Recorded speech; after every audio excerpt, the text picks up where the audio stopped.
So hi all, model examination എല്ലാവരും കഴിഞ്ഞു അല്ലേ? നന്നായിട്ട് എഴുതിയില്ലേ? നല്ല മാർക്ക് കിട്ടുമല്ലോ ഉറപ്പായിട്ടും. എന്നാലും ധാരാളം കുട്ടികൾക്ക് മോഡൽ എക്സാമിനേഷൻ വന്ന സമയത്ത് കുറച്ച് ചോദ്യങ്ങൾ, കാരണം ഫോക്കസ് ചെയ്തിരുന്ന പുറത്തുള്ള കുറേ ചോദ്യങ്ങൾ ഉണ്ടായിരുന്നു. ഇനി ഉള്ളിലുള്ള ചോദ്യങ്ങളായാലും കുറേ ഡൗട്ടും കാര്യങ്ങളൊക്കെ ഉണ്ടായിരുന്നു.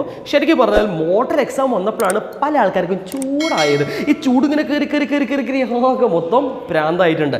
എന്തൊക്കെയായി കഴിഞ്ഞാലും എന്നെ ധാരാളം കുട്ടികൾ കോൺടാക്ട് ചെയ്തിട്ടുണ്ടായിരുന്നു. കാരണം ഞാൻ എൻ്റെ വീഡിയോസിൽ എൻ്റെ നമ്പർ കൊടുക്കാറുണ്ട്. നിങ്ങൾക്ക് എന്ത് സംശയങ്ങളോ ഒക്കെ എന്തായാലും നിങ്ങൾ ചോദിക്കാൻ വേണ്ടി പറഞ്ഞിട്ടുണ്ടായിരുന്നു. ഇഷ്ടം പോലെ കുട്ടികളുണ്ട്. ഒരുപാട് സന്തോഷമുണ്ട്.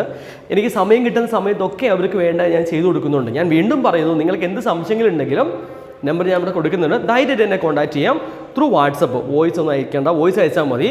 വിളിക്കല്ലേ കേട്ടോ. വിളിച്ചു കഴിഞ്ഞാൽ ഒന്നുമില്ല, വിളിച്ചാൽ പിന്നെ അതിൻ്റെ വർക്കിലായിപ്പോൾ നിങ്ങൾ വോയിസ് അയച്ചിട്ടാൽ മതി. അപ്പോൾ നമുക്ക് കോൺടാക്ട് ചെയ്യാൻ എളുപ്പമായിരിക്കും. ഞാൻ ഇന്ന് ഡിസ്കസ് ചെയ്യാൻ പോകുന്നത് മോഡൽ എക്സാമിനേഷൻ്റെ ആൻസർ കീയും അല്ലെങ്കിൽ അതിൻ്റെ റിസൾട്ടല്ല, എന്താണ് അതെങ്ങനെയാണ് അതിൻ്റെ ആൻസേഴ്സ് വരിക എന്നുള്ളതാണ്. നിങ്ങൾ ആദ്യം മനസ്സിലാക്കേണ്ട കാര്യം, ഈ ചോദ്യവുമായി ബന്ധപ്പെട്ടുകൊണ്ട് ഒരു ചോദ്യവും ധാരാളം ഉത്തരങ്ങളുണ്ടാവും. അതിലൊന്നാണ് ശരിക്കുള്ള ആൻസർ. അത് കണ്ടെത്താനാണ് ഇടകേറ് സാറേ അല്ലേ? എന്തൊക്കെയായി കഴിഞ്ഞാലും ഈ ഓരോന്നും നമുക്ക് ഡിസ്കസ് ചെയ്ത് പോകുന്നുണ്ട്. ഒരു ചോദ്യം പറയുമ്പം ആ ചോദ്യവുമായി ബന്ധപ്പെട്ട ധാരാളം കാര്യം നമ്മൾ ഡിസ്കസ് ചെയ്യും. അപ്പോൾ നിങ്ങൾ പറ്റുമെങ്കിലല്ല തീർച്ചയായിട്ടും ഫിസിക്സിൻ്റെ ക്വസ്റ്റ്യൻ പേപ്പർ എടുക്കുക. എന്നിട്ട് എന്ത് ചെയ്യുക? എൻ്റെ മുമ്പിലിരിക്കുക, ഒരു നോട്ട്ബുക്ക് എടുത്ത് വെച്ചോളൂ, അല്ലെങ്കിൽ ഫിസിക്സിൻ്റെ ബുക്കും ഒക്കെ എടുത്ത് വെച്ചോളൂ. പഠിക്കാൻ തുടങ്ങുക എന്ന് വിചാരിച്ചാൽ മതി കേട്ടോ. അപ്പം നിങ്ങൾ മറ്റൊരു കാര്യം കൂടി കേട്ടിട്ടുണ്ടാവും, മോഡൽ എക്സാമിന് വന്ന ചോദ്യങ്ങൾ മെയിൻ എക്സാമിന് വരില്ല എന്നൊക്കെ. അങ്ങനെയൊന്നുമില്ല. എക്സാക്റ്റ് ചോദ്യങ്ങൾ റിപ്പീറ്റ് ചെയ്യില്ല എന്നുള്ളൂ. ഈ ഒരു പാറ്റേൺ ആണ് ഫോളോ ചെയ്യുക കേട്ടോ. അപ്പോൾ ആരും ഇത് സ്കിപ്പ് ചെയ്ത് പോകണ്ട, മുഴുവനായിട്ട് കണ്ടോളൂ. നിങ്ങൾക്ക് വേണമെങ്കിൽ മുഴുവനായിട്ട് കാണുക. പിന്നെന്താണ്, കുറച്ച് ലെങ്ത് ഉണ്ടാവും മിക്കവാറും ഈ വീഡിയോയ്ക്ക്. അതൊന്നും വിചാരിക്കേണ്ട, ഇനി അങ്ങോട്ട് ഇപ്പോൾ സമയമല്ല കേട്ടോ. അപ്പോൾ നന്നായിട്ട് എൻ്റെ കൂടെ നിൽക്കുക. ഒന്നാമത്തെ ചോദ്യം ഞാൻ വായിക്കുന്നു. ഫ്രം ദ ഫോളോവിങ്, നിങ്ങളും വായിക്കുക. From the following choose the instruments that works on motor principle. Motor തത്വം അനുസരിച്ച് പ്രവർത്തിക്കുന്ന ഉപകരണം ഏതാണെന്നാണ് ചോദ്യം. മോട്ടോർ തത്വം. ഉത്തരങ്ങൾ നമുക്ക് തീർച്ചയായിട്ടും അറിയാം. ജനറേറ്റർ ഉണ്ട്, മൈക്രോഫോൺ ഉണ്ട്, DC ജനറേറ്റർ ഉണ്ട്, മൂവിങ് കോയിൽ, ലൗഡ് സ്പീക്കറും ഉണ്ട്. നമുക്ക് 1 by 1 ആയിട്ട് പറയാം. AC ജനറേറ്ററിൻ്റെയായാലും DC ജനറേറ്റർ ആയാലും അതിൻ്റെ പ്രവർത്തന തത്വം ഏതാണ്? വൈദ്യുത കാന്തിക പ്രേരണമാണ്. എങ്ങനെയാണ് വരുന്നത്? ഒരു കാന്തിക മണ്ഡലത്തിലുള്ള ആർമേച്ചർ കോയിൽ കറങ്ങുകയാണ്. ഞാൻ ഓരോന്ന് എക്സ്പ്ലെയിൻ ചെയ്ത് ഞാൻ പറഞ്ഞു ഓൾറെഡി. ജനറേറ്റർ, അതിന് ചുറ്റൊരു കാന്തിക മണ്ഡലമുണ്ട്. ഈ കാന്തിക മണ്ഡലം വ്യതിചലിക്കുകയാണ്. എങ്ങനെ? ഈ ആർമേച്ചർ കോയിൽ കറങ്ങുമ്പം. അപ്പം ഇവിടെ ഏതാണ്? വൈദ്യുത കാന്തിക പ്രേരണം. AC-യും DC-യും വൈദ്യുത കാന്തിക പ്രേരണമാണ്. ഇനി ഇവിടെ വരുന്നത് മൂവിങ് കോയിൽ മൈക്രോഫോൺ ആണ്. മൈക്രോഫോണും സെയിം സിറ്റുവേഷനാണ്. അതെങ്ങനെയാണ്? മൂവിങ് കോയിൽ മൈക്രോഫോണിലും 2 കാന്തിക മണ്ഡലം തന്നെയാണ് വരുന്നത്. ഇവിടെയാണ് നമ്മൾ ചലിക്കുഞ്ചിലുള്ളത്. നമ്മൾ ഇവിടുന്ന് സംസാരിക്കുകയാണ് ചെയ്യുന്നത് അല്ലേ? അപ്പം ഇതാണ് നമ്മുടെ മൈക്ക് എന്ന് പറയുന്നത്. അപ്പം നമ്മളിവിടുന്ന് സംസാരിക്കുന്ന സമയത്ത് എന്ത് സംഭവിക്കും? ഈ ശബ്ദം പോയി ഡയഫ്രത്തിൽ തട്ടും. ഡയഫ്രവുമായി ബന്ധപ്പെട്ടുള്ള വോയിസ് കോയിൽ അല്ലെങ്കിൽ ചലിക്കും ചുരുൾ ചലിക്കും. അപ്പോൾ ഒരു കാന്തിക മണ്ഡലത്തിൽ ചലിക്കും ചുരുൾ ചലിക്കുകയാണ് ചെയ്യുന്നത്. അങ്ങനെ ചലിക്കുമ്പം കാന്തിക മണ്ഡലത്തിൽ വ്യതിയാനം ഉണ്ടാവുകയും അവിടെ വൈദ്യുതി ഉണ്ടാവുകയും ചെയ്യും അല്ലേ? വൈദ്യുതി ഉണ്ടാവുന്നതാണെന്ന് വൈദ്യുത കാന്തിക പ്രേരണം അല്ലെങ്കിൽ electro magnetic induction. There is a change in the magnetic flux linked with a coil induce electricity. So ഇത് മൂന്നും AC ജനറേറ്റർ ആയാലും DC ജനറേറ്റർ ആയാലും മൂവിങ് കോയിൽ മൈക്രോഫോൺ ആയാലും ഏതാണ്? വൈദ്യുത കാന്തിക പ്രേരണം അല്ലെങ്കിൽ ഇലക്ട്രോ മാഗ്നറ്റിക് ഇൻഡക്ഷൻ ആണ്. അപ്പം മൂവിങ് കോയിൽ ലൗഡ് സ്പീക്കറാണ് ഇവിടുത്തെ ഉത്തരം. ലൗഡ് സ്പീക്കർ എങ്ങനെയാണ് വരുന്നത്? ലൗഡ് സ്പീക്കറിൻ്റെ ഘടനയും ഇത് തന്നെയാണ് അല്ലേ? നേരെ തിരിച്ചു വരും. നമ്മുടെ മൈക്കിൽ നിന്ന് വരുന്ന കറണ്ട് നേരെ ഇങ്ങോട്ടേക്ക് വരികയാണ് ചെയ്യാം അല്ലേ? ആ കറണ്ടാണ് വരുന്നത്. കറണ്ട് വരുന്നു. ആ കറണ്ട് കടന്നു പോകുന്ന ചാലകം, സ്വതന്ത്രമായി ചലിക്കാൻ പറ്റുന്ന ചാലകം എവിടെയാണ്? കാന്തിക മണ്ഡലത്തിൽ. അപ്പം നമ്മൾ പഠിച്ചു, മോട്ടോർ തത്വപ്രകാരം സ്വതന്ത്രമായി ചലിക്കാൻ പറ്റുന്ന ഒരു ചാലകത്തിൽ കൂടി വൈദ്യുതി കടന്നു പോകുമ്പോൾ അതൊരു കാന്തിക മണ്ഡലത്തിലാണെങ്കിൽ അവിടെ ഒരു ബലം പ്രേരിതമാകും. ആ ബലമാണ് ഈ ഡയഫ്രത്തിലേക്ക് അടക്കുക. അപ്പോൾ ഡയഫ്രം കമ്പനി ചെയ്യുന്നു. അപ്പോൾ ആ ശബ്ദം എന്ത് ചെയ്യും? പുറത്തേക്ക് വിടും. ഒന്നാമത് ഉത്തരം കിട്ടിയല്ലോ. ഏതാണ്? മൂവിങ് കോയിൽ ലൗഡ് സ്പീക്കറാണ്. Second question, identify the magnetic pole of the end of a solenoid at which current is in the clockwise direction. അതായത് ഒരു സോളിനോയിഡിലൂടെ ക്ലോക്ക് വൈസ് ഡയറക്ഷനിലാണ് ആര് പോകുന്നത്? വൈദ്യുതി കടന്നു പോകുന്നത്. അങ്ങനെ വൈദ്യുതി കടന്നു പോകുമെങ്കിൽ അവിടെ ആ സോളിലൂടെ ആ അഗ്രത്ത് ഏത് പോളാണെന്നാണ് ചോദ്യം. നമ്മൾ ടെസ്റ്റ് വ്യക്തമായി കൊടുത്തിട്ടുണ്ട്. ക്ലോക്ക് വൈസ് എന്ന് പറഞ്ഞാൽ എങ്ങനെയാണ്? ഇങ്ങനെയാണ് കറങ്ങുന്നത് അല്ലേ? ക്ലോക്ക് വൈസ് കാണുന്നുണ്ടോ? ഇപ്പോൾ സോളിലൂടെ ഇങ്ങനെ വെച്ചിട്ടുണ്ട്. ക്ലോക്ക് വൈസ് ഇങ്ങനെയാണ് വൈദ്യുതി കറങ്ങി അങ്ങോട്ടേക്ക് പോവാണ് അല്ലേ? ഇങ്ങനെ ഇങ്ങനെ ഇങ്ങനെ ഇങ്ങനെ ഇങ്ങനെ പോവാണ്. അപ്പോൾ നമ്മൾ പഠിച്ചു നമുക്ക് 2 അഗ്രഭാഗങ്ങളാണുള്ളത്. ഏതൊക്കെയാണ്? സൗത്തും നോർത്തും. ഇവിടെ 2 അറ്റം നമ്മൾ ഇങ്ങനെ കൊടുക്കുകയാണ്. ഇങ്ങനെ കൊടുത്തതിന് ശേഷം സൗത്ത് പറയുന്നത് ഇങ്ങോട്ടേക്ക് ഇറങ്ങാൻ. ഇത് നമ്മൾ അന്ന് എക്സാമിൻ്റെ തലേ ദിവസം നമ്മൾ പറഞ്ഞിട്ടുണ്ട് ഈ ക്വസ്റ്റ്യൻ കേട്ടോ. നിങ്ങൾക്ക് ഓർമ്മ ഉണ്ടാകും വിചാരിക്കുന്നു. അപ്പം നോർത്ത് ആണെങ്കിൽ എന്താണ്? എതിർ ഘടികാരം, ആൻറ്റി ക്ലോക്ക് വൈസ് ആണ്. സൗത്ത് ആണെങ്കിൽ എന്താണ്? അത് ഘടികാരം അല്ലേ? ക്ലോക്ക് കറങ്ങുന്നത് പോലെയാണ്. അപ്പോൾ ഉത്തരം ഏതാണിത്? സൗത്ത്. അപ്പം ഘടികാര ദിശയാണെങ്കിൽ സൗത്ത്, എതിർ ഘടികാരമാണെങ്കിൽ നോർത്ത്. അപ്പോൾ ഇതിന് ഉത്തരം ഏതാണ്? സൗത്താണ്. മറന്നു പോകുന്നത്. അടുത്തത്, in A water filled beaker A pencil is placed in N inclined position it appears bend the reason is. അതായത് ഒരു പാത്രത്തിൽ നമ്മളൊരു പെൻസിൽ വെച്ച സമയത്ത് ഇൻക്ലൈൻഡ് പൊസിഷൻ അങ്ങനെ ചെരിച്ച് വെച്ചെന്നാണ് പറയണേ. അപ്പോൾ ഇത് ബെൻഡ് ചെയ്ത പോലെ കാണുന്നുണ്ട് അല്ലേ? ഇതല്ലേ പെൻസിൽ ഒടിഞ്ഞതുപോലെ കാണപ്പെടുന്നു. എന്തുകൊണ്ടാണ്? എല്ലാവർക്കും അറിയാം അത് റിഫ്രാക്ഷനാണ്, അപവർത്തനമാണ്. അപ്പോൾ അതിന് കൂടുതൽ എക്സ്പ്ലെയിൻ ചെയ്യേണ്ട കാര്യമൊന്നും വരുന്നില്ല. അപവർത്തനമാണ് ഉത്തരം, റിഫ്രാക്ഷൻ ഓഫ് ലൈറ്റ്. 4ാമത്തെ question, right the fossil fuel used to extract coke, coal tar and coal gas. വളരെ സിമ്പിളായിപ്പോയി. ഏതാണ്? കൽക്കരിയിൽ നിന്നാണ് ഈ കോൾ ടാർ ആയാലും കോൾ ഗ്യാസ് ആയാലും കോക്കായാലും ഒക്കെ ഉണ്ടാക്കുക. എങ്ങനെയാണ്? കൽക്കരിയെ അംശിക സ്വേദനം നടത്തുകയാണ് അല്ലേ? കോളിനെ ഫ്രാക്ഷണൽ ഡിസ്ട്രിബ്യൂഷൻ നടത്തിയിട്ടാണ് ഇങ്ങനെ കിട്ടുന്നത്. അപ്പോൾ അത് നിങ്ങളവിടെ മനസ്സിലാക്കി വെക്കുക. അതേപോലെ മറ്റൊരു ചോദ്യം ഇവിടെ ഉണ്ട്. കാർബണിൻ്റെ അടിസ്ഥാനത്തിൽ കൽക്കരിയെ വേർതിരിച്ച് ഏതൊക്കെയാണ്? ഓർമ്മയുണ്ടോ? അതും നിങ്ങൾ പ്രധാനമായിട്ട് പഠിച്ചു വെക്കണം. പീറ്റ്, ലിഗ്നൈറ്റ്, ബിറ്റുമിനസ് കോൾ അല്ലേ? Anthracite, peat, lignite, bituminous coal എന്നിവയായിട്ട് അത് വേർതിരിച്ച് വെച്ചിട്ടുണ്ട്. അപ്പം അതും നിങ്ങൾ അവിടെ ഒരു സബ് ക്വസ്റ്റ്യനായിട്ട് എക്സ്പെക്റ്റ് ചെയ്യണം കൽക്കരിൻ്റെ ഭാഗത്തുള്ള. അടുത്ത ചോദ്യം, ധാരാളം കുട്ടികൾ ഇത് എന്നോട് പേഴ്സണലി ചോദിച്ചു, ഇതിൻ്റെ ആൻസർ എന്താണ് സാറേ എന്ന്. The radius of curvature of A convex lens ആണ് തന്നിട്ടുള്ളത് കേട്ടോ. അപ്പം ഇത് പഠിക്കാൻ നമ്മൾ കുറച്ച് കാര്യങ്ങൾ ഇവിടെ മനസ്സിലാക്കി വെക്കണം. Radius of curvature of A convex lens is 50 centimetre. What is the focal length? അതായത് ഒരു കോൺവെക്സ് ലെൻസിൻ്റെ വക്രത, റേഡിയസ് ഓഫ് കർവേച്ചർ അല്ലേ, വക്രത ആരം എത്രയാണ്? 50 സെൻറ്റിമീറ്റർ ആണ്. അപ്പം ഇത് എഫും ഇത് 2F ആണ്. അപ്പോൾ ഇവിടെ കൺഫ്യൂഷൻ വരാനുള്ള കാരണം ഇതും 50 ആണ്, ഇതും 50 ആണ്. സ്വാഭാവികമായിട്ട് നമുക്കറിയാവുന്ന കാര്യമാണ്. ഇതിൻ്റെ പകുതിയാണ് 25 ആണ് എഫ്, നമുക്കറിയാം, ഇതെല്ലാവർക്കും അറിയാം. പക്ഷെ ഇവിടെ ക്വസ്റ്റ്യനിൽ +25ഉം -25ഉം കൊടുത്തിട്ടുണ്ട്. അപ്പോൾ ഇവിടത്തേക്ക് പോകുമ്പോൾ പല കുട്ടിക്ക് സംശയം വരുന്നത്, നിങ്ങൾ ഇത്രമാത്രം മനസ്സിലാക്കിയാൽ മതി, നമ്മളെപ്പോഴും വസ്തുവിനെ എവിടെയാണ് വെക്കുന്നത്? ചിഹ്ന രീതി പ്രകാരം, ന്യൂ കാർട്ടീഷ്യൻ സൈൻ കൺവെൻഷൻ പ്രകാരം എവിടെയാണ് വെക്കുന്നത്? ലെൻസിൻ്റെ ഇടതുഭാഗത്താണ് അല്ലേ? ഈ ഇടതുഭാഗത്താണ് വെക്കുന്നതെങ്കിൽ നമ്മൾ എപ്പോഴും, ഇതൊരു നിയമമാണല്ലോ, എല്ലാ സമയത്തും വസ്തുവിനെ ഇടതുഭാഗത്ത് വെക്കണം, നിയമമാണ്. അപ്പം ഇവിടുന്ന് നമ്മൾ നേരെ വരയ്ക്കുന്നു. ഇതെങ്ങനെയാണ് പോകുന്നത്? ഫോക്കസിലൂടെ, അതായത് മുഖ്യ അക്ഷത്തിന് സമാന്തരമായി കടന്നു വരുന്ന എല്ലാ രശ്മികളും ഫോക്കസിലൂടെയാണ് കടന്നു പോവുക. ശരിയല്ലേ? If the light ray coming parallel to the principal axis refracted through the focus. അപ്പം ഇതാണ് ഒരു കോൺവെക്സ് ലെൻസിന്റെ ഫോക്കസ് എന്ന് പറഞ്ഞാൽ. ബൈ ചിഹ്ന രീതി ഈ സൈഡ് എന്താണ്? പോസിറ്റീവാണ് കേട്ടോ. സോ +25 ആണ് നമ്മുടെ ആൻസർ. ക്ലിയർ ആവുന്നുണ്ടോ? അപ്പോൾ -25 എന്ന് എഴുതി വെക്കരുത്. പക്ഷെ അതേ സമയത്ത് ഒരു കോൺകേവിൻ്റെതാണ് ചോദിച്ചെങ്കിലോ ഇവിടെ നമുക്ക് എന്ത് എഴുതേണ്ടി വരും? എന്താ കണ്ടോ, 2F 50 ആണ്, F 25 നമുക്കറിയാം അല്ലേ?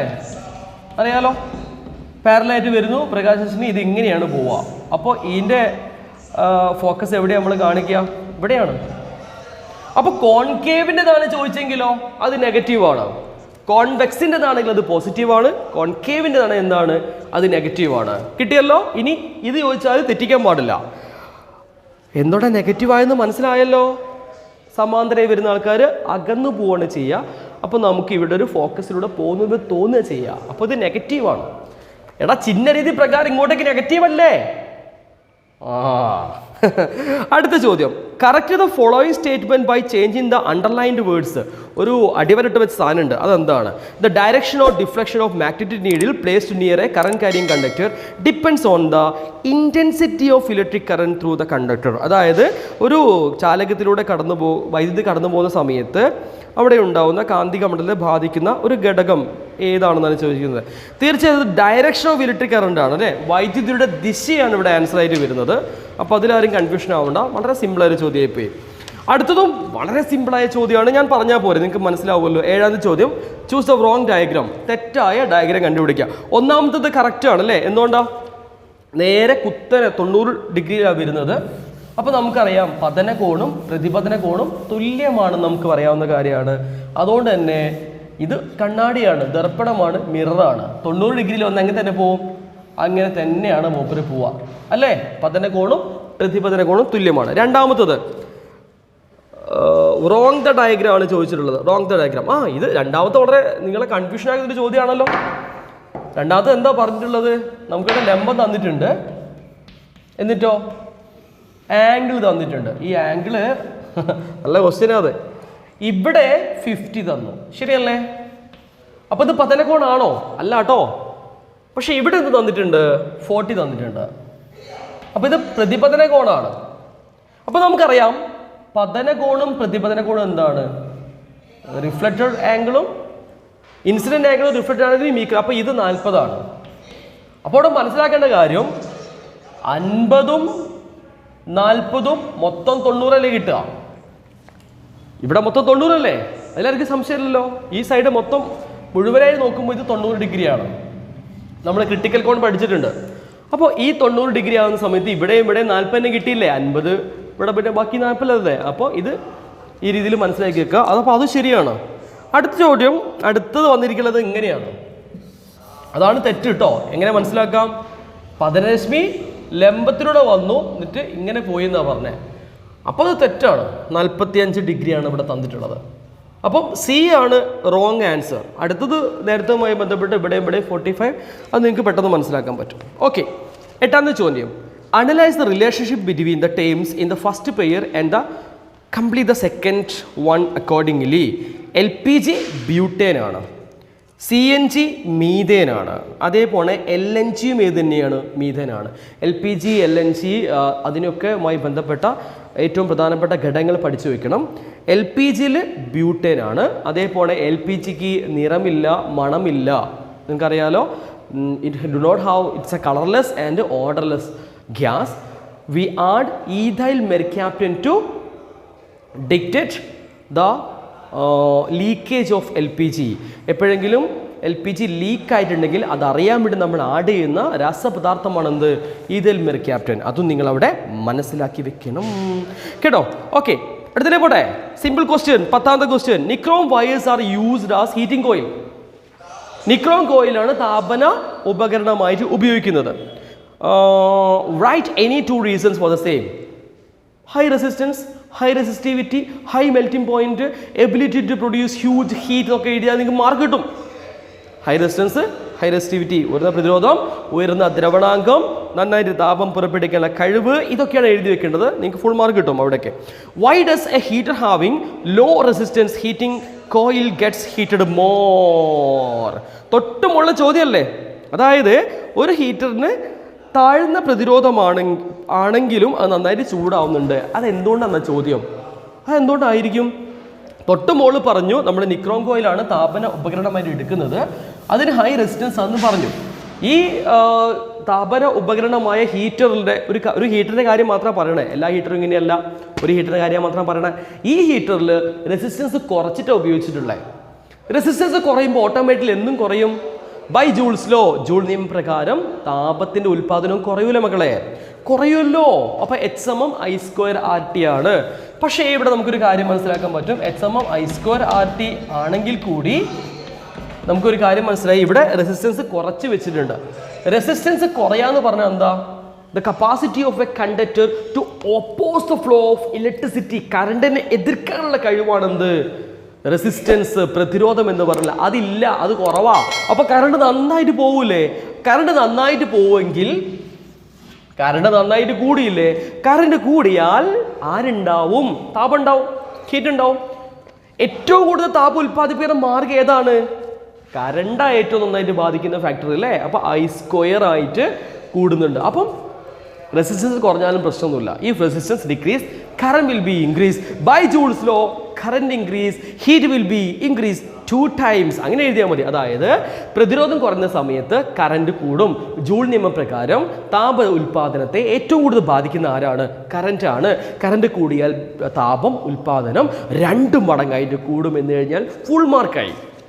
എഴുതിണ്ടാവുമല്ലോ. അടുത്ത question, explain the working of split ring commutator in DC motor. നല്ല ക്വസ്റ്റ്യൻ ആണ്, അടിപൊളി ചോദ്യമാണ് ഇത്. ഞാൻ ഒരിക്കലും നിങ്ങൾക്ക് തന്നിട്ടുണ്ടായിരുന്നു ക്വസ്റ്റ്യൻ ഡിസ്കഷൻ തന്നെ. ഏറ്റവും പ്രധാനമായി ചോദിക്കാൻ സാധ്യത കൂടിയതെന്ന് പറഞ്ഞ് തന്നിട്ടുണ്ടായിരുന്നു.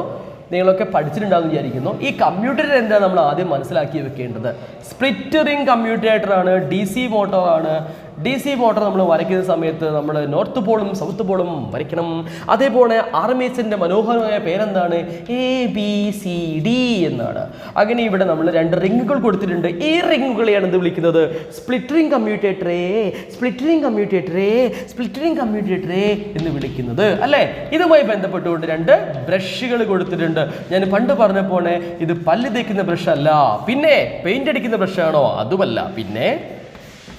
പിന്നെ ബാത്റൂം കഴിക്കുന്ന ബ്രഷാണോ? അതുമല്ല. ഇത് ഗ്രാഫൈറ്റ് ബ്രഷുകളാണ്. ഇവിടെ മറ്റൊരു ചോദ്യമുണ്ട്, നമ്മൾ എന്തുകൊണ്ടാണ് why we are using graphite brushes എന്ന് ചോദിച്ചിട്ടുണ്ട്. ചിലപ്പോൾ ചോദിക്കാം എന്തുകൊണ്ടാണ് ഇവിടെ ഗ്രാഫൈറ്റ് ബ്രഷ് ഉപയോഗിക്കുന്നത്, കാരണം എന്താണ്?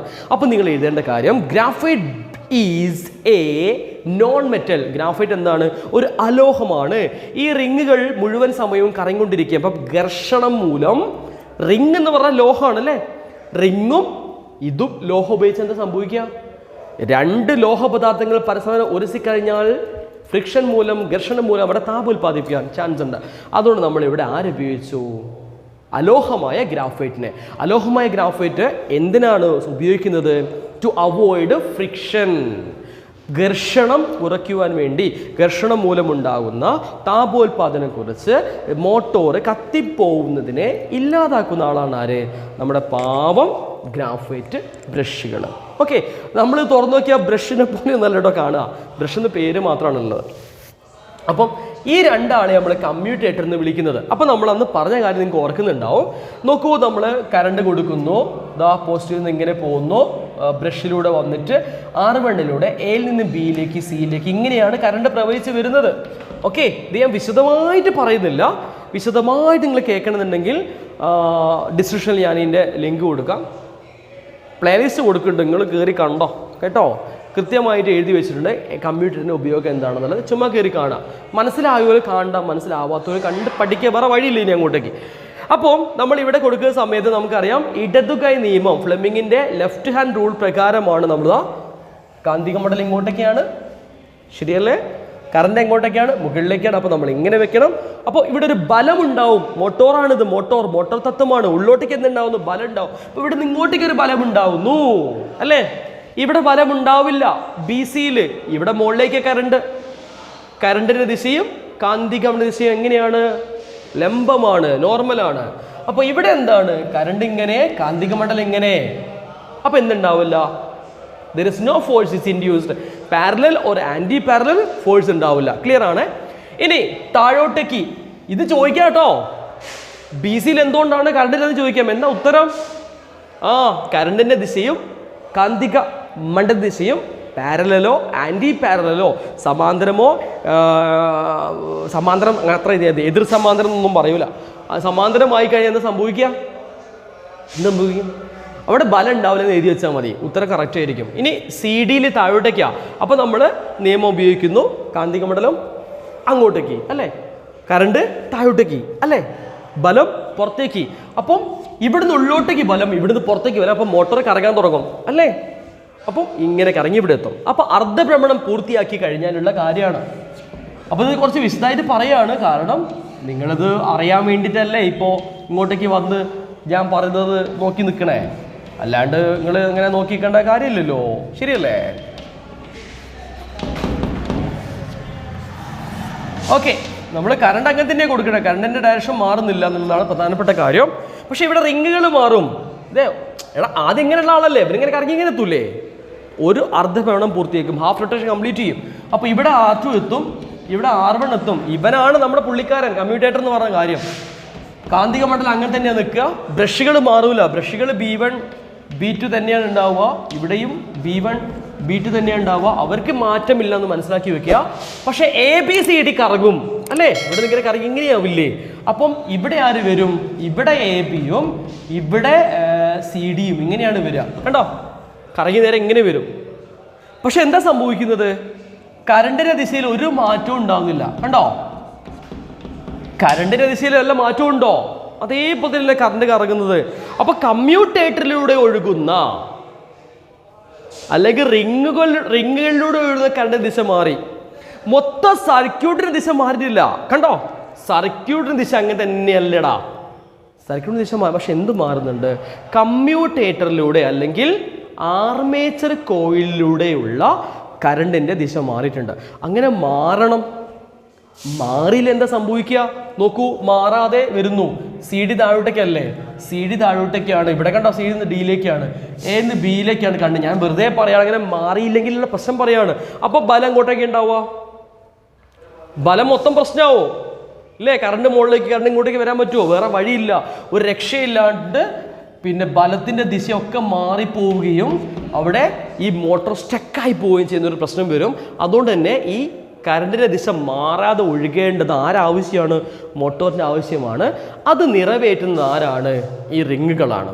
കണ്ടോ, ഈ റിങ് ഇവിടെ എത്തി, R1 അങ്ങോട്ടേക്ക് എത്തുകയും R2 ഇങ്ങോട്ട് എത്തുകയും ചെയ്തു. അപ്പോൾ റിങ്ങുകളുടെ കറങ്ങൽ മൂലമാണ് എന്ത് സംഭവിക്കുന്നത്, സർക്യൂട്ടിലൂടെ ഒഴുകുന്ന അല്ലെങ്കിൽ ആർമേച്ചർ കോയിലൂടെ ഒഴുകുന്ന കറണ്ടിന്റെ ദിശ മാറുന്നത്. അപ്പം ഈ സർക്യൂട്ടിലൂടെ ഒഴുകുന്ന കറണ്ടിന്റെ ദിശ മാറ്റാൻ സഹായിക്കുന്ന ആളാണ് ആര്, കമ്മ്യൂട്ടേറ്ററുകൾ. They help it to change the direction of current through the armature coil, right, in every half rotation. ഓരോ അർദ്ധഭ്രമണത്തിലും ആർമേച്ചർ കോയിലൂടെ ഒഴുകുന്ന വൈദ്യുതിയുടെ ദിശ വ്യതിയാനം ഉണ്ടാക്കാൻ അല്ലെങ്കിൽ ദിശ മാറ്റുവാൻ സഹായിക്കുന്ന ആളാണ് ആര്, റിങ്ങുകൾ അല്ലെങ്കിൽ റിങ്ങുകൾ. അതുകൊണ്ടാണ് ഇവ എന്ത് വിളിക്കുന്നത്, സ്പ്ലിറ്റ് റിംഗ് കമ്മ്യൂട്ടേറ്റർ എന്ന് വിളിക്കുന്നത്. ഓക്കെ, അപ്പോൾ അത് നിങ്ങൾ മനസ്സിലാക്കി വെക്കുക, പ്രധാനപ്പെട്ട ചോദ്യമാണ്. ക്വസ്റ്റ്യൻ പറയണേ. അടുത്ത ചോദ്യത്തിലേക്ക് പോവാണ്. അടുത്ത ചോദ്യം നല്ല ക്വസ്റ്റ്യൻ ആണ്. Pick out the correct relation associated with step down transformer. 13ാമത്തെ ചോദ്യമാണ് കേട്ടോ. സ്റ്റെപ്പ് ഡൗൺ ട്രാൻസ്ഫോമർ ആണ് നമ്മൾ പറയേണ്ടത്. ഇത് പ്രധാനപ്പെട്ട ഒരു കാര്യമാണ്. ഇത് നിങ്ങൾക്ക് അറിയോ ഇല്ല എനിക്കറിയില്ല, നിങ്ങൾക്ക് അറിയോ ഇല്ലയോ എനിക്കറിയോ, അങ്ങനെയൊക്കെ അറിയാം. നോക്കൂ, VS > VP തന്നിട്ടുണ്ട്, പിന്നെ VP > VS എന്ന് തന്നിട്ടുണ്ട്. ഇവിടെ ഞാൻ മറ്റൊരു ചോദ്യം കൂടി പറയുന്നുണ്ട്, അതുകൂടി നിങ്ങൾ മനസ്സിലാക്കി വെക്കണേ. പിന്നെ പറഞ്ഞിരുന്നു NP > NS എന്ന് തന്നിട്ടുണ്ട്, പിന്നെ IP > IS എന്ന്. എല്ലാം ഫസ്റ്റ് ഗ്രേറ്റർ ആണല്ലോ തന്നിട്ടുള്ളത്. അതൊന്നും നമ്മുടെ വിഷയമല്ല. സ്റ്റെപ്പ് അപ്പും സ്റ്റെപ്പ് ഡൗണും ആണോ നമുക്ക് ആദ്യം കണ്ടുപിടിക്കാം, എന്നിട്ട് നോക്കിയാൽ പോരെ. ചോദ്യം എന്താണ്, ഏതാണ് സ്റ്റെപ്പ് ഡൗൺ എന്നാണ് ചോദ്യം. സ്റ്റെപ്പ് ഡൗൺ എന്ന് പറഞ്ഞാൽ എന്താണ്, ഞാൻ ഇവിടെ വരച്ചേക്കാം. സ്റ്റെപ്പ് ഡൗൺ എന്ന് പറഞ്ഞാൽ പ്രൈമറി കോയിൽ ചുറ്റ് കൂടുതലും സെക്കൻഡറി ചുറ്റ് കുറവുമായിരിക്കും. സ്റ്റെപ്പ് ഡൗൺ ട്രാൻസ്ഫോമർ വോൾട്ടത കുറയ്ക്കാൻ ഉപയോഗിക്കുന്ന ട്രാൻസ്ഫോമറാണ്, വോൾട്ടത കുറയ്ക്കാൻ ഉപയോഗിക്കണേ. അപ്പം ഇവിടെ വോൾട്ടേജ് കുറവാണ്, ഇവിടെ വോൾട്ടേജ് എന്താണ്, കൂടുതലാണ്. അപ്പം നോക്കിയാൽ മനസ്സിലാവും, ഇവിടെ നമ്പർ ഓഫ് ടേൺസും കൂടുതലാണ്, ഇവിടെ നമ്പർ ഓഫ് ടേൺസ് കുറവാണ്. ചുറ്റിൻ്റെ എണ്ണം അല്ലേ.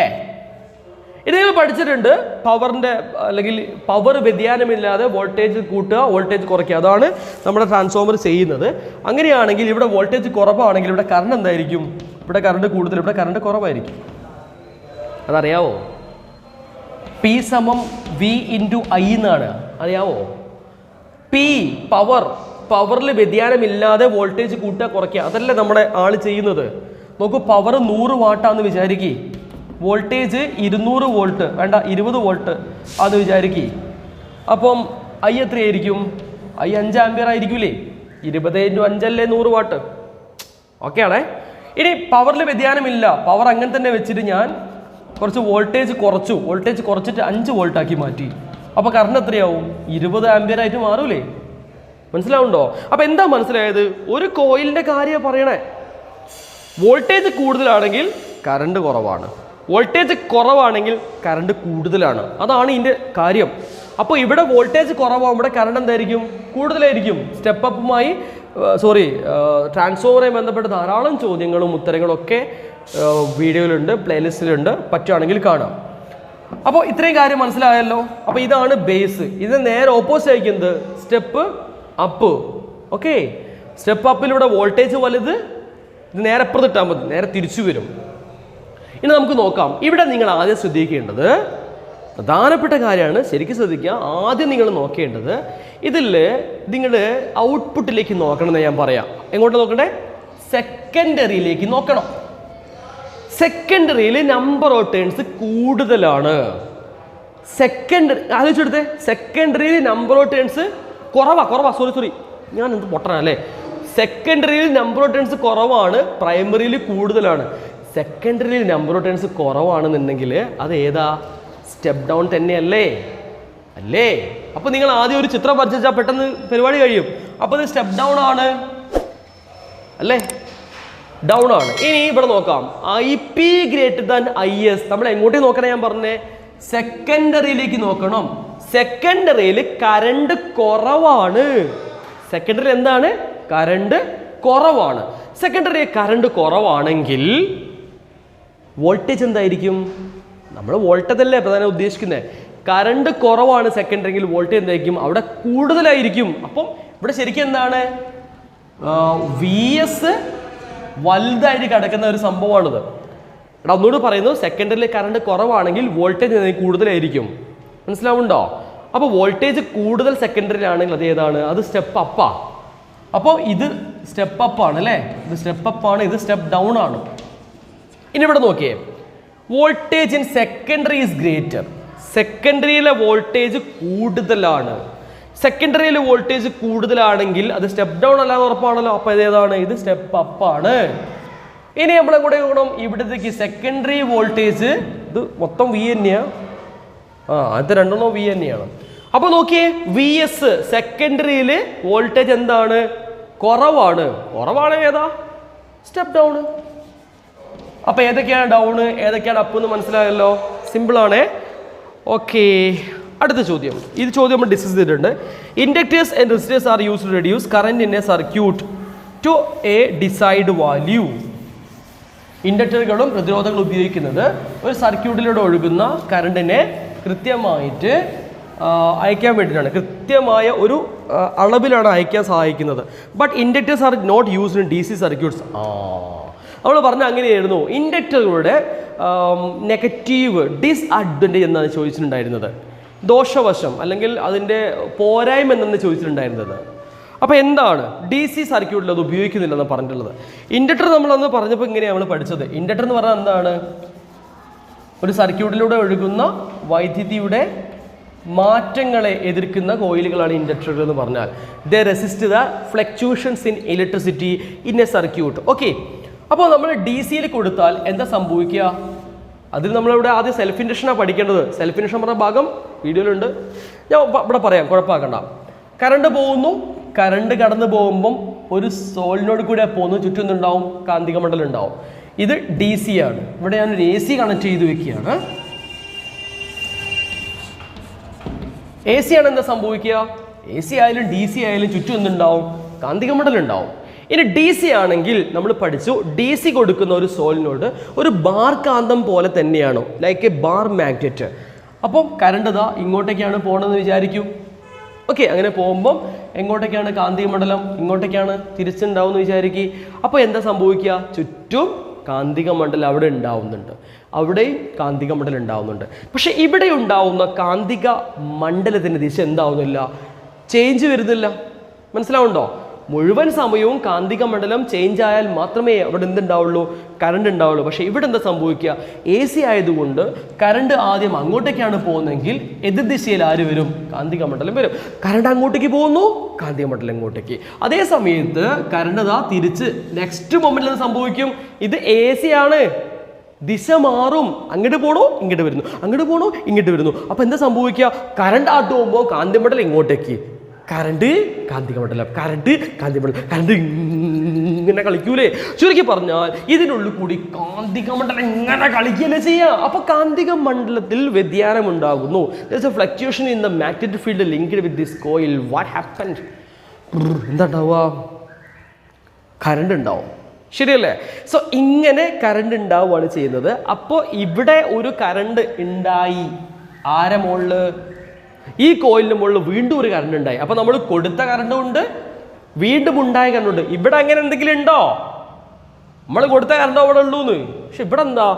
നമ്മൾ കൊടുത്ത കറണ്ടും ഇവിടെ കാന്തിക മണ്ഡലത്തിൽ ചേഞ്ച് ആയതുകൊണ്ടുള്ള കറണ്ടും. അതാണ് നമ്മൾ സെൽഫ് ഇൻഡക്ഷനിൽ പഠിക്കുന്നത്. ഇതിനെ വിളിക്കുന്ന പേരാണ് ബാക്ക് ഇ എം എഫ്. ഈ ബാക്ക് ഇ എം എഫിന് ചെറ്റ സ്വഭാവമാണ്, വൃത്തിയായിട്ട സ്വഭാവമാണ്. എന്താണ്? ഇതിലൂടെ പോകുന്ന കറണ്ടിനെ ഓപ്പോസ് ചെയ്യും. ഈ വൃത്തിയായിട്ടൻ ബാക്ക് ചെയ്യും. പോണ്ടാ പോണ്ടാ പോണ്ടാന്ന് പറയും. അങ്ങനെ പോണ്ടാ പോണ്ടാ പോണ്ടാന്ന് പറഞ്ഞാൽ എന്ത് സംഭവിക്കുക അറിയോ? ഈ കറണ്ട് അങ്ങോട്ട്, നിങ്ങൾ ഡെഫിനിഷൻ ഒന്ന് വായിച്ചു നോക്കുക, സെൽഫ് ഡെഫിനിഷൻ വായിക്കുക. എന്താ പറയുന്നത്? The back EMF resist the flow of electricity, അല്ലെങ്കിൽ the direction of the back EMF is opposite to the direction of the induced current. നമ്മൾ കൊടുക്കുന്ന വൈദ്യുതിയുടെ എതിർദിശയിൽ ഒരു വൈദ്യുതി ഇവിടെ പ്രേരിതമാകും. എപ്പോഴാണ് പ്രേരിതമായത്? AC കൊടുത്തപ്പം, DC കൊടുത്തപ്പം പ്രേരിതമായിട്ടില്ല. അതുകൊണ്ട് തന്നെ ഈ ഒരു സംഭവം, ഈ ഒരു ഫിനോമിന ഇവിടെ നടക്കൂല. അതാണ് ഇവിടെ പറയാനുള്ള കാരണം. നമ്മൾ എന്തുകൊണ്ടാണ് DC-യിൽ ഉപയോഗിക്കാത്തത് എന്നാണ് നമ്മുടെ ചോദ്യം. ഇപ്പം മനസ്സിലായില്ലേ? ഇറ്റ് വിൽ നോട്ട് വർക്ക് എന്ന് എഴുതി നമുക്ക് ആൻസർ കിട്ടി. എൻ്റെ അമ്മേ, 15ാമത്തെ ചോദ്യം. Choose the correct statement associated with the electromagnetic induction. വൈദ്യുത കാന്തിക പ്രേരണയുമായി ബന്ധപ്പെട്ടുള്ള സ്റ്റേറ്റ്മെൻറ്റ് ഏതൊക്കെയാണെന്ന് കണ്ടെത്തുക. 1ാമത്തെ ചോദ്യം. When the number of turns in solenoid is increase the induced EMF decrease. മണ്ടത്തരം എഴുതി വെക്കുന്നോ? ചുറ്റുകളുടെ എണ്ണം കൂട്ടിക്കഴിഞ്ഞാൽ അവിടെ ഉണ്ടാവുന്ന പ്രേരിത വൈദ്യുതി കുറയും എന്നാണ് എഴുതി വെച്ചത്. തെറ്റാണ്, പൊട്ടത്തെറ്റാണ്. നമ്മൾ പഠിച്ചിട്ടുണ്ട്, ചുറ്റിൻ്റെ എണ്ണം കൂട്ടിയാൽ വൈദ്യുതിയുടെ അളവ് കൂടും. അപ്പോൾ അത് തെറ്റാണ്. 2ാമത്തത്. When a strong magnet is used the induced EMF. അതെ, കാന്തിക മണ്ഡലത്തിൽ അളവ് കൂട്ടിക്കഴിഞ്ഞാൽ അവിടെ ഉണ്ടാകുന്ന അവിടെ ഉണ്ടാകുന്ന പ്രേരിത വൈദ്യുതിയുടെ അളവ് കൂടും. ശരിയാണ്. When the magnet or solenoid moved in fast the induced EMF. ശരിയല്ലേ? കാന്തിക മണ്ഡലം നല്ല സ്പീഡിൽ അങ്ങോട്ട് കൂടായി കഴിഞ്ഞാൽ, അല്ലെങ്കിൽ സോളിഡ് അങ്ങോട്ട് കൂടായി കഴിഞ്ഞാൽ എന്ത് സംഭവിക്കും? അവിടെ ഉണ്ടാകുന്ന പ്രേരിത വൈദ്യുതിയുടെ അളവ് എന്താവും? കൂടും. അപ്പോൾ 15 ചോദ്യങ്ങളായി. 16ാമത്തെ ചോദ്യം. What is the energy crisis? Write any 2 suggestion to reduce energy crisis. Energy crisis എന്താണ്? പിന്നെ എനർജി ക്രൈസിസ് പറഞ്ഞാൽ പിന്നെ ഊർജത്തിൻ്റെ ക്ഷാമം. എന്തുകൊണ്ടാണ് ഊർജത്തിൻ്റെ ക്ഷാമം നമുക്ക് ഉണ്ടാവുന്നതെന്നാണ് ചോദ്യം. അതിൻ്റെ ഉത്തരം നിങ്ങൾക്ക് എല്ലാവർക്കും അറിയാഞ്ഞിരിക്കുന്നു. നമ്മൾ പലപ്പോഴും എന്താ പറയുക, അമിതമായിട്ട് വൈദ്യുതി ഉപയോഗിക്കുന്നുണ്ട്. എനർജി ക്രൈസിസ് എന്താണ്? ഉപഭോഗം കൂടുക, പക്ഷേ ലഭ്യത കുറയുക. Need is increased but there is no, കിട്ടുന്നില്ല. എന്ത് സാധനം കിട്ടാതെ ബുദ്ധിമുട്ടുന്ന ഒരവസ്ഥയാണ്. തളർന്നിട്ടോ ഞാൻ. നമുക്കൊരു കാര്യം ചെയ്താലോ? ഇവിടെ വെച്ച് നിർത്തിയിട്ട് നമ്മൾ അടുത്ത വീഡിയോ അടുത്ത ഇതിലാക്കിയാലോ? ഞാൻ സമയത്ത് നോക്കട്ടെ. 35 മിനിറ്റിൻ്റെ മുകളിലായി. അപ്പോൾ 35 മിനിറ്റിലൊക്കെ ആയി കഴിഞ്ഞാൽ പ്രശ്നമാണ്. അപ്പം energy crisis is A consequence of increasing demand but decreasing availability. English വരുന്നില്ല, സോറി കേട്ടോ. കാര്യം മനസ്സിലായല്ലോ. ടു റെഡ്യൂസ് എനർജി ക്രൈസിസ് എന്തൊക്കെ മെത്തേഡ് ഉപയോഗിക്കാം? ജുഡീഷ്യൽ യൂട്ടിലൈസേഷൻ ഓഫ് എനർജി, അതായത് കൃത്യമായിട്ട് ഉപയോഗിക്കുക. ഏതൊരു സംഭവം അതിന് പരമാവധി ഉപയോഗിക്കാൻ നമ്മൾ ശ്രമിക്കുക. സോളാർ എനർജി പരമാവധി ഉപയോഗിക്കാൻ ശ്രമിക്കുക. അതേപോലെ തന്നെ റിന്യൂവബിൾ സോഴ്സ് ഓഫ് എനർജി, നമ്മൾ കൃത്യമായി ലഭിക്കുന്ന എനർജികൾ ഉപയോഗിക്കാൻ ശ്രമിക്കുക. പിന്നെ വാഹനങ്ങളൊക്കെ അമിതമായിട്ട് പിന്നെ ഉപയോഗിക്കാതിരിക്കുക. നമ്മൾ പരമാവധി എന്ത് ചെയ്യുക? പ്രൈവറ്റ് വെഹിക്കിൾസ് യൂസ് ചെയ്യുക. അങ്ങനെയുള്ള കുറേ കാര്യങ്ങളാണ് എനർജി ക്രൈസിസ് ഉപയോഗിക്കാൻ നമ്മൾ ചെയ്യേണ്ടത്. അപ്പോൾ 16 ചോദ്യങ്ങളായി. 17ാമത്തെ ചോദ്യം ഒക്കെ നല്ല രസമുള്ള ചോദ്യമാണ്. അത് നമുക്ക് നെക്സ്റ്റ് വീഡിയോയിൽ ചെയ്യാം. ഇപ്പോൾ തന്നെ 30 മിനിറ്റായി കേട്ടോ. അപ്പോൾ നിങ്ങൾക്ക് ബോറടിക്കില്ലേ കുറേ സമയം കണ്ടുകൊണ്ടിരുന്ന. പിന്നെ വേറൊരു കാര്യം, അടുത്ത വീഡിയോ ഞാൻ ചെയ്യുമ്പോൾ അതിൽ ഒരുപാട് ചോദ്യങ്ങളുണ്ട്. അത് നിങ്ങൾ കാണണം കേട്ടോ. നിങ്ങൾ ആദ്യമായിട്ടാണ് ചാനൽ കാണുന്നതെങ്കിൽ സബ്സ്ക്രൈബ് ചെയ്യുക. Thank you. ബൈ.